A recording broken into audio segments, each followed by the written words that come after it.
Bonjour, je suis Patricia Hinman, psychologue clinicienne. Je vais vous parler de l'épidémie du coronavirus Covid-19, spécifiquement des problématiques psychologiques engendrées par le confinement. Aujourd'hui, l'intitulé de ma vidéo a pour titre le confinement, le Covid-19 et le stress induit par cette situation. Je vais traiter pour vous deux questions. La première, quelle réaction psychologique et comportementale peut induire une situation de confinement liée à une épidémie comme celle que nous traversons? La seconde, comment faire pour vivre cette situation potentiellement stressante? Quelle réaction psychologique et comportementale peut induire une situation de confinement liée à une épidémie comme celle que nous traversons actuellement? Dans un premier temps, pour certains, c'est peut-être des comportements de défiance. C'est le jeu du chat et de la souris avec des policiers, par exemple, qu'on observe chez des groupes de jeunes qui ne se sentent pas nécessairement concernés, ou ceux qui sont encore dans une dynamique très individualiste par défi ou par déni. En effet, la défiance peut venir du fait qu'on ne se sente pas faire corps avec le reste de la société, mais cette défiance peut aussi être une manière de se confirmer à soi-même le déni de cette réalité que l'on refuse. Le déni sera une défense psychologique pour ceux qui ne veulent pas y croire ou pour qui la situation est totalement insupportable à assimiler et à digérer. La solution qu'ils trouvent, c'est faire comme si ça n'existait pas et que donc les injonctions de confinement ne s'adressaient pas à eux. Petit à petit, ce déni va céder et le sujet risque alors d'être exposé à un grand moment de solitude, d'autant plus que les autres, eux, auront déjà accepté la situation et seront alors probablement dans une dynamique active d'organisation de leur vie, bénéfique pour leur morale et leur humeur. Pour la plupart d'entre vous, lorsque le confinement est enfin accepté, il reste néanmoins un mode de vie inhabituel auquel vous vous trouvez confronté. Pour la plupart d'entre nous, cette situation est inédite. Elle va provoquer dans un premier temps un grand sentiment d'impuissance, d'incertitude, lié à la durée du confinement et aussi à la méconnaissance de ce virus. Ce sentiment d'impuissance et cette incertitude va nous pousser à rechercher avidement des informations. Tout en étant abreuvés par les médias, les uns ou les autres peuvent malheureusement se perdre devant certains débats polémiques ou même les sommités scientifiques montrent des divergences d'opinion, voire se critiquent âprement les uns les autres. Cela peut être extrêmement déstabilisant de voir toutes sortes de savants s'écharper sur des plateaux de télévision. C'est un peu comme lorsque les parents se disputent violemment ou se contredisent devant leurs enfants. Cela peut générer chez eux de la culpabilité, des troubles anxieux, des inquiétudes démesurées, des troubles du comportement, voire une grande détresse psychologique. Nous ne sommes pas des enfants, mais toute parole portée sur un écran de télévision prend une dimension d'autorité absolue. Comment donc gérer cela? C'est à vous de juger, donc de vous interroger sur ce que vous êtes capable d'absorber. Si cette exposition médiatique provoque en vous une inquiétude démesurée, une grande détresse, il faudra peut-être vous en écarter. Restez informé de manière quotidienne sans excès, en privilégiant des médias classiques et en restant le plus éloigné possible de toute information farfelue que l'on peut trouver sur les réseaux sociaux. Sinon, vous vous exposeriez inutilement à un état d'alerte et d'inquiétude qui pourrait vous envahir et être d'autant plus difficile à juguler que votre exposition à ce type d'information serait fréquente et longue. L'usage de l'humour. Prenez soin surtout d'éviter la désinformation et les fake news, à moins que votre objectif soit de les détourner, de les tourner en dérision et de vous en moquer, car l'humour est un bon moyen d'échapper à la dimension stressante de cette situation pour ce qui concerne l'inconnu et le frustrant. C'est la raison pour laquelle on voit fleurir sur les réseaux sociaux autant de parodies et de détournements humoristiques de la situation. Car l'humour a des effets bénéfiques de stimulation des sécrétions de sérotonine et de dopamine.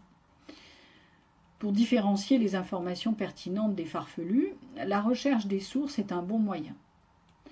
En limitant votre temps d'accès aux médias, en regardant les informations 1 à 2 fois par jour maximum, cela devrait amplement être suffisant pour vous tenir au courant de la situation et de son évolution, sans que cela génère chez vous un stress particulier. Comment faire pour vivre cette situation potentiellement stressante ? Cette situation inédite de confinement va être vécue de manière différente en fonction de plusieurs critères. Le premier critère est celui de la personnalité de chacun. C'est un facteur interne qui fait référence à comment nous sommes construits et quelles sont nos capacités de résistance ou de résilience. Quelles sont nos capacités d'organisation de notre vie dans une situation inédite, complexe et pénible. Ces différents types de personnalités vont déterminer la manière dont on va faire face à une situation. Je ne rentrerai pas dans les détails descriptifs de ces différentes personnalités, ni des réponses respectives qu'elles pourraient apporter dans une situation donnée de stress. Cela serait beaucoup trop long à développer. Cependant, il est important de savoir que plus on se connaît, c'est-à-dire plus on sait quel type de réaction on a vis-à-vis d'une situation problématique donnée, mieux on peut se préparer et se défendre et résoudre les problèmes engendrés par la situation. Il est donc toujours utile d'apprendre à s'interroger sur ses forces, mais aussi sur ses failles ou ses faiblesses. C'est cette connaissance de soi-même qui va donner des clés pour répondre à des situations stressantes de manière adaptative et qui nous permettra de construire tout un arsenal de solutions, de ressources pour faire face.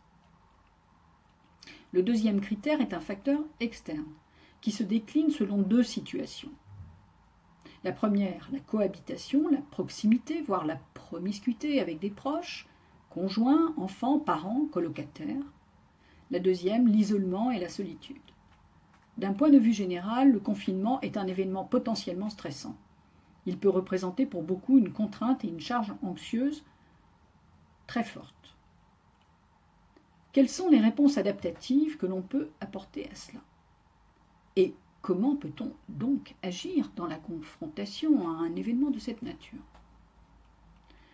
Le stress n'est pas forcément négatif. C'est notre capacité à faire face et à absorber un événement et lui apporter des réponses adaptatives qui rendra cet événement stressant et plus ou moins pathogène, que ce soit sur le plan biologique ou psychologique.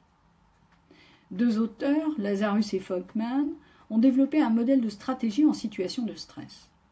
Pour ces auteurs, il y a 2 types de stratégies. Soit la stratégie sera centrée sur le problème à affronter, c'est ce qu'on appelle une origine externe du stress, une origine focalisée sur le problème. Soit la stratégie sera centrée sur la régulation de ses émotions propres, provoquées par le stress, donc sur la conséquence interne du stress, ou stratégie focalisée sur les émotions. Il a été observé dans des études que les personnes qui avaient des stratégies focalisées sur le problème étaient moins impactées que celles qui utilisaient les stratégies focalisées sur les émotions. La logique de ces résultats concorde avec l'idée que tant qu'un individu est en contrôle de sa vie, il peut se sentir en équilibre. Dès qu'il en perd le contrôle, c'est là que naissent des déséquilibres dans son homéostasie, tant du point de vue biologique que psychologique. C'est alors qu'un cortège de problématiques peuvent s'ensuivre. Ce sont les caractéristiques de la personnalité de chacun qui va déterminer le choix de la stratégie empruntée. Certaines personnes vont donc, de par leur type de personnalité, prioriser une réponse de type émotionnel, d'autres une réponse de type traitement du problème. En sachant cela, il va donc être utile pour vous de chercher comment vous pouvez minimiser les réactions émotionnelles par des techniques de relaxation, d'auto-hypnose, d'introspection, en investissant dans une bonne hygiène de vie, ce qui vous demandera de l'organisation, et aussi en prévoyant une liste des activités de loisirs qui ont pour objet de vous détendre, qui vous font plaisir, qui présentent pour vous un centre d'intérêt. Tout cet arsenal vous permettra de faire baisser la charge anxieuse liée au stress. Que se passe-t-il donc dans cette situation inédite de confinement ? Nous sommes confrontés à de nombreuses émotions générées par la perte de contrôle sur la situation. Nous ne connaissons pas ce virus et elle nous est imposée par l'extérieur. Mesures de confinement, documents à présenter à la police, exception pour certains, pas pour d'autres, etc. Ce confinement dû à cette maladie infectieuse inconnue va générer de la peur, de l'anxiété, de l'inquiétude, de l'incertitude, mais aussi de la colère, de l'agacement, de l'insatisfaction, de la contrariété. Bref, toutes ces émotions sont susceptibles de nous traverser, et c'est bien normal. Donc, dans la condition où l'on se trouve, en famille, en couple, en colocation, ou seul et isolé, nous allons avoir affaire à des émotions potentiellement génératrices d'inconfort, modérées à sévères. Si on est confiné en famille, en couple ou en colocation, on ne ressentira pas nécessairement les mêmes émotions en même temps que les autres membres de notre cohabitation. Alors comment faire ? Du bon usage de la prise en compte de l'altérité, de l'empathie et de la mise en application d'un emploi du temps, d'une routine. Tout d'abord, dans un groupe, il va falloir prendre soin particulièrement des plus faibles, des plus vulnérables et des plus à risque, leur venir en aide, les soutenir moralement. Pour pouvoir leur venir en aide, si on observe que certains vont mal, la meilleure manière de les aider est d'organiser pour tous, et tous ensemble, un emploi du temps, une routine sécurisante, rassurante, mais aussi plaisante. Cet emploi du temps, ces rendez-vous, auront pour effet de proposer un cadre de vie quotidienne, une structure toujours rassurante. Qui sont ces personnes que l'on identifiera comme plus faibles ? Les enfants, par définition, sont plus faibles et vulnérables que les adultes. Mais un adulte, plongé dans certaines circonstances, peut se trouver soudainement en grande vulnérabilité, du fait soit d'une fragilité psychologique antérieure ou d'une décompensation soudaine liée à la situation. Dans ces deux cas, les autres membres de la famille ou du groupe devront faire corps pour l'encadrer et le soutenir le plus possible. Ce conseil s'applique aussi au groupe de ne pas oublier de venir en aide à ceux qui sont seuls et isolés en prenant contact avec eux, si possible, une fois par jour. Il s'agit aussi pour ceux qui sont seuls de ne pas hésiter à solliciter l'aide de leur famille ou de leurs amis pour communiquer tous les jours avec eux et ne pas se retrouver à gérer seuls leur solitude et leur isolement, ce qui pourrait entraîner le développement d'états dépressifs. C'est pour cela qu'un emploi du temps, une routine, même pour ceux qui sont seuls, aura toute son utilité.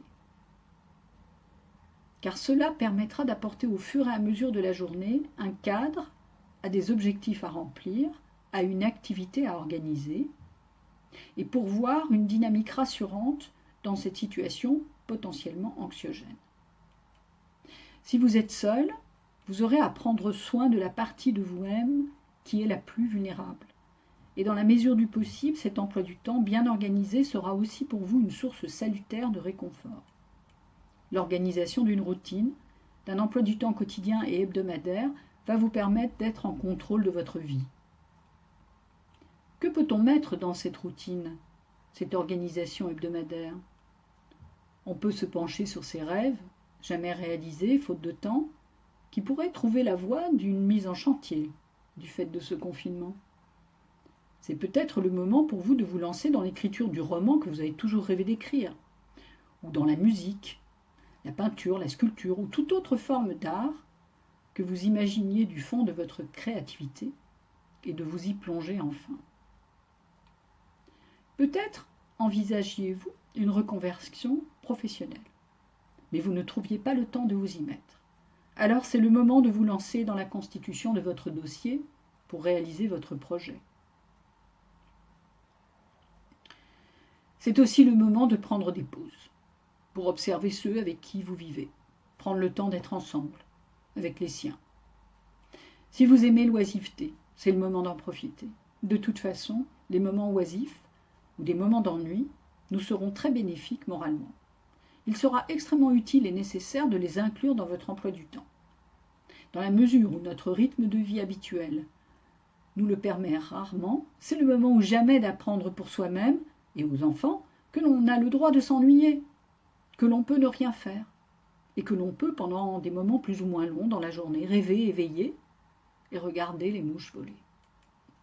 Attention cependant aux excès alimentaires. Une prise de poids non souhaitée sera génératrice de frustration et de contrariété ultérieures auxquelles vous ne souhaiterez peut-être pas être exposé.